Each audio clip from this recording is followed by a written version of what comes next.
Hello and welcome to the Inner Compass podcast.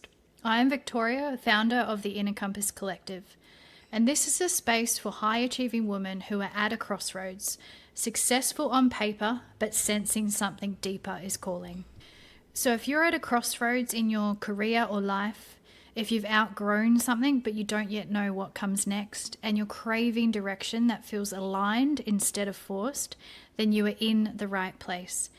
And here we talk about identity shifts, self-trust, and defining your true north from your own inner compass so that you can consciously design your next chapter without abandoning success and abandoning yourself. In today's episode, I wanted to talk into the importance of having a really strong why when it comes to forming your true north vision. And the reason why I've come to this today is in part because I'm moving through a journey or a deepening on this aspect as well that I want to walk through and show you what's been going on as I find myself in another reinvention, expansion, I guess you could call it. Now, before I get into what's been going on, I really want to set the premise for why it is important to have that really strong why.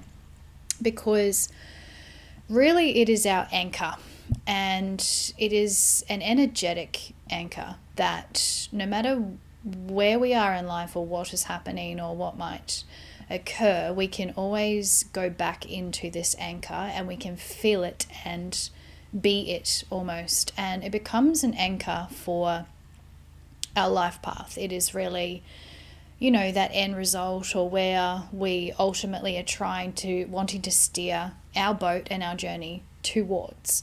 And it is that end why, it is the bigger existential why. And if you think of where you are now, and say you're on the shore or you're about to go on your journey, and just picturing stepping into that journey, getting in the boat and off you go. Now imagine if there was no why or no vision or no anchor. Your boat would be going every which way. It would go this current, it might go left, it might go right. It's actually going to just be responsive to the environment. And there's a lot going on in the environment. There's a lot of feedback, there's a lot of noise, there's a lot of comments of what you should do or what you shouldn't do.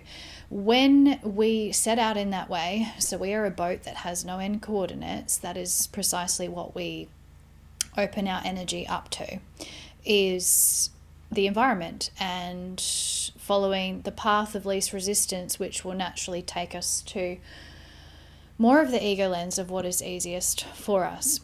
Now, if you picture setting off in a boat, but the boat has the end coordinate, the boat knows that at the end of this journey, this is where I'm going.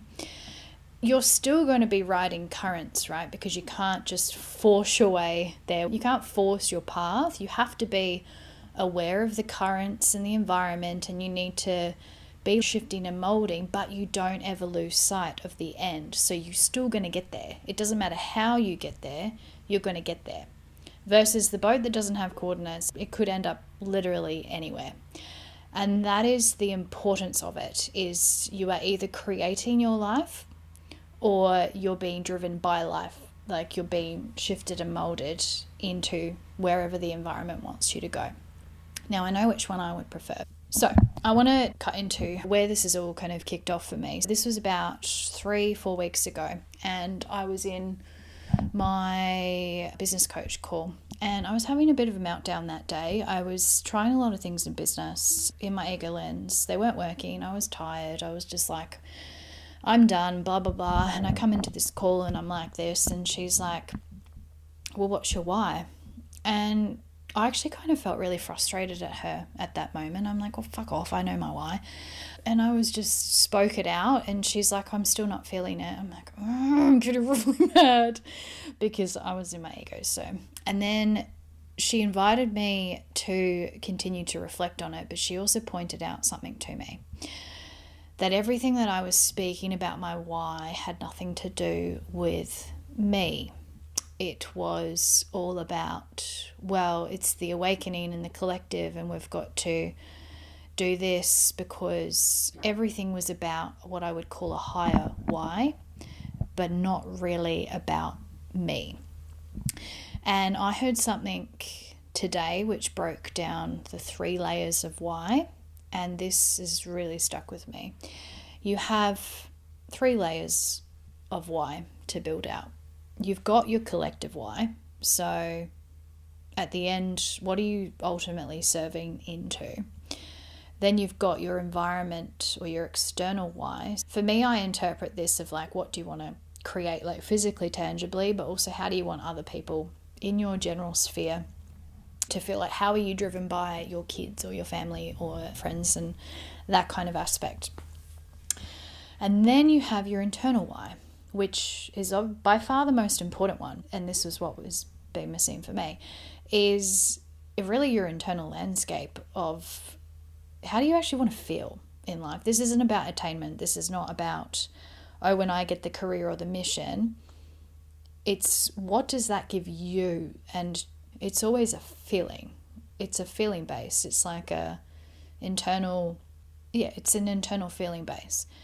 And so we have these 3 layers of why, and it's not uncommon for women, particularly empathic women, who end up in wanting to help people, lose their inner why for the collective why, which is precisely what was happening to me. So she opened this question up, and I was like, okay, I'm going to explore this because she's not wrong. Like, I've really lost the energy for what I was doing. Everything was just feeling hard. And yes, I had a why and a true north that I was stepping into each day to feel, but it didn't actually have me in it. It had everything I was doing rather than being and feeling. And so that opened it up to me where I was like, okay, well, what do I actually want to feel? Like, what do I actually want to experience and what do I want to feel? And I started reflecting in on this, and it really came down to the stuff that lights me up, which is a lot of the exploration was leading into the travel I do, but not just travel into Western countries. I mean, like full blown, I'm a fish out of water, being in this country, I have no clue. I am eyes wide open. I'm curious, which then started to be a thread. I get lit up through curiosity, through exploration, through diving in to figure things out. I actually was like, I want to learn, I want to explore, I want to see all the facets of the world, travel, joy, dance. I was like, this is what I want to experience. I want to experience freedom of expression. I want to create, I want to write. And then it all just started pouring out. I was like, okay, this is the stuff that I would do just for shits and giggles. It just literally gives me energy. And then I was going to all facets. I was like, what's all the stuff I do where I don't even care? It's not even for anyone else. And then I was like, what does it make me feel? It makes me feel alive. That was really the why. I was like, there's this like nuts and bolts, cranny exploration type of part of my inner why.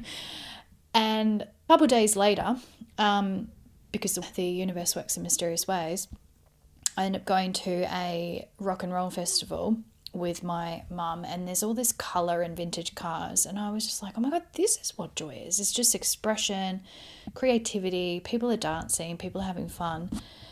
And I don't know what happened with that festival, but it's just put me on a rocket ship of further and further deep dives. It led me to go and watch the movie Pleasantville because it really triggered me when I came out of that festival and realised how black and white our society had become. I'm like, oh my god, I have to go back and watch that. Again, a bit of a thread to start going. And then I started going into this rabbit hole around revolutions and the flower power revolution and how there was all that colour and expression, not too dissimilar to the revolution that we are in now with this spiritual kind of new age awakening. And then I was just going back and back in time into all of these different patterns across human history. I started writing about it. I knew I had to write. I've been actually writing about a lot of my travels, which opens up something in me too. And I was like, let's just keep going. So just kept exploring that. Then it started leading me down to how, with the revolutions, and really, how do we do this? Like, how do we organize or bring what we're wanting to bring in a way that actually works. It led me into sovereign networks and understanding how we build in community, or how we trade in community and create this sovereign network between everyone that's wanting to service in or build a new way. And that's really where it started opening up. And then I'm like, my God, I've got so much energy for this. And then again, just through the sheer following of whatever thread this is, it was just joy and curiosity, because again, to my why is curiosity. I love rabbit holes. I'm like thoroughly like, let's go in. I want to see the patterns. I want to unpick it all. I want to see how we're going to build it. And it starts bringing me into this very structural, like thinking about how systems work. And then it led me to go back to my gene keys. And again, I have read my gene keys multiple times. I work with gene keys with my clients. I do readings with it. It is like the best tool for deeper why, higher purpose why of what you are ultimately here to experience, not just do, to experience. So it led me back into my gene keys, and I picked this up. Now, what you'll notice if you are reading gene keys, you will forever come back, and it works almost like a Russian doll, where you will go in and read it one time and your awareness is housed here, and then you come back with the bigger awareness and you'll pick up different parts of it in different words, and things will become obvious that weren't obvious the first time, because we're always in this unraveling or progression into our deeper why. So then I picked it up, and I was particularly going through my life's work key. I was having a full blown, all right, let's just like strip this back and really get down to the basics, and everything that I had gone down the rabbit hole for. So, which ultimately led me to sovereign networks and how to actually coordinate people in that to get it to work, was quite literally in my gene keys. I have a key about group dynamic and actually understanding intuitively where people need to be. Not too dissimilar to career, not off, but just I think the why in terms of what I want it to feel has been missing.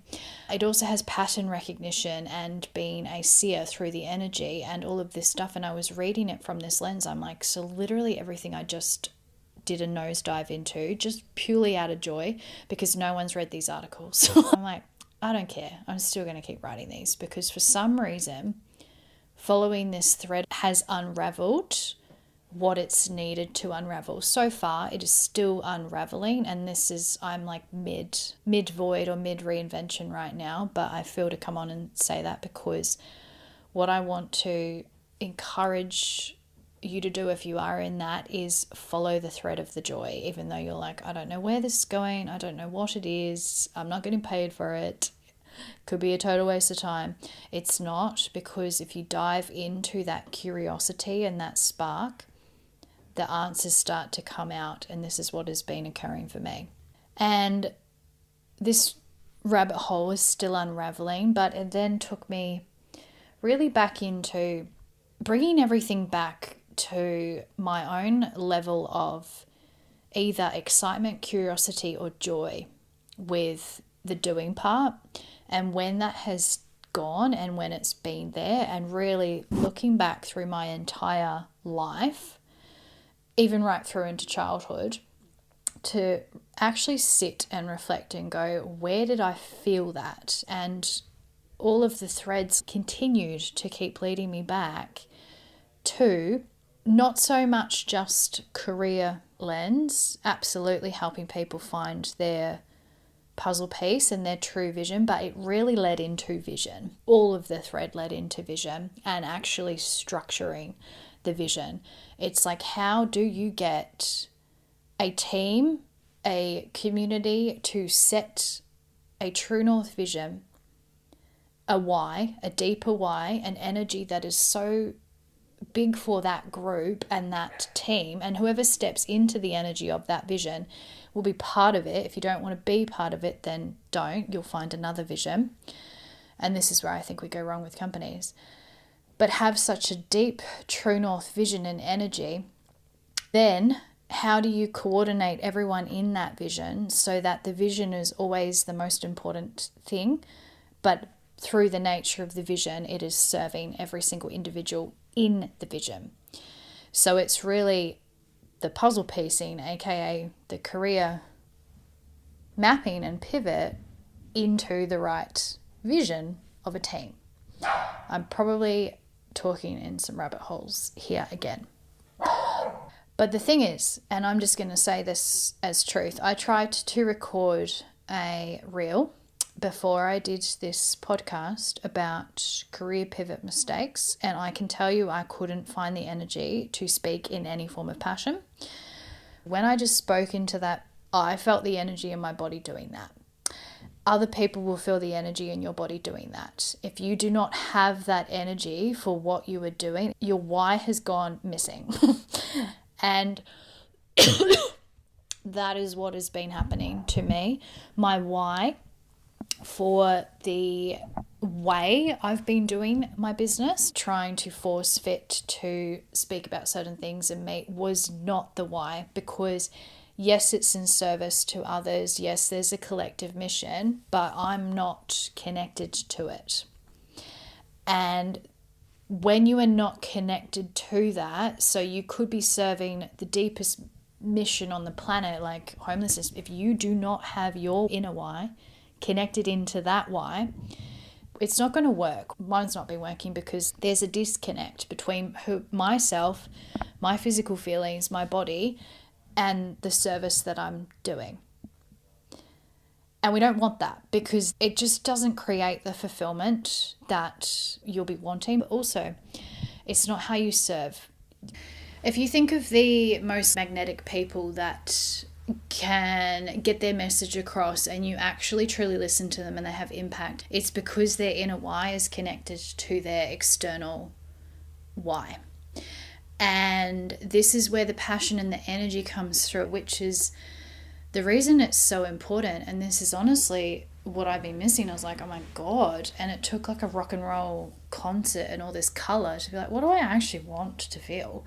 And what do I need to experience more so to actually get that passion and that energy for what I'm doing? Because if you're just doing the doing, it's going to start feeling really shit because it starts to become just about others and service, and you're out of the equation. And I know that a lot of women will be doing that. So what I've been doing is flipping the script, because as an overachieving woman who wants to do mission and service, I actually almost wanted to just do none of that for quite some time because I'd lost my inner why, because I wasn't getting energy from it. It just all felt very just about service, not about anything to do with me. And that is not selfish.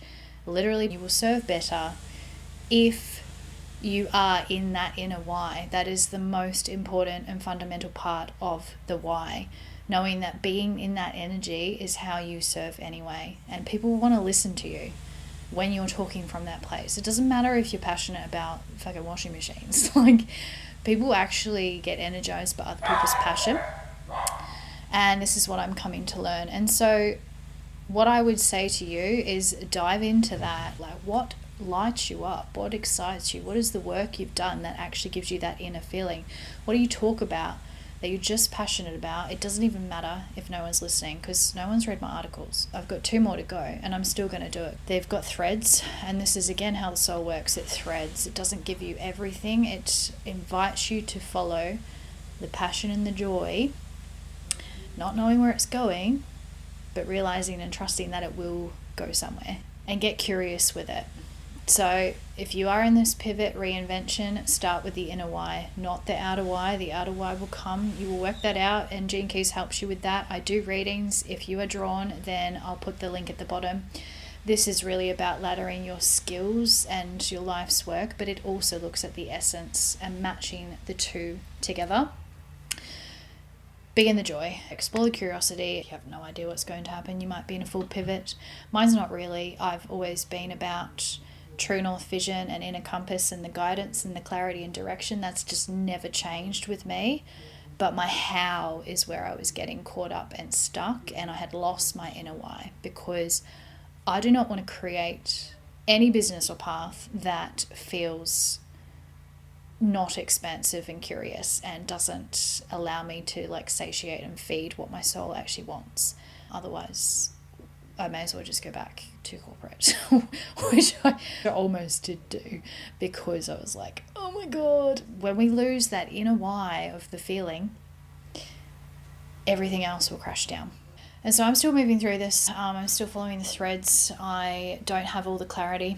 A lot is open in my life right now, and I go through the swings and roundabouts of getting frightened by that and my ego wanting to steer the ship and control the path. But I have that end coordinate. It's just about staying open and letting it come in, which is easier said than done, but that is what ultimately leads to you actually living through that deeper why and creating the life that you actually want, rather than trying to force fit it, which is again what I've been doing. I will leave you with the reflections. What is that inner why? If you think of anything that you want, so be it like, I want to move to Spain, get that visual there, and then pour all of what you believe that is going to give you in a feeling back into your body, and allow your body to feel that. Because that's really, we're never wanting the thing, we're wanting what we perceive it's going to make us feel. So if you get in touch with what you want to feel first, then naturally it just draws you into that external. So I will leave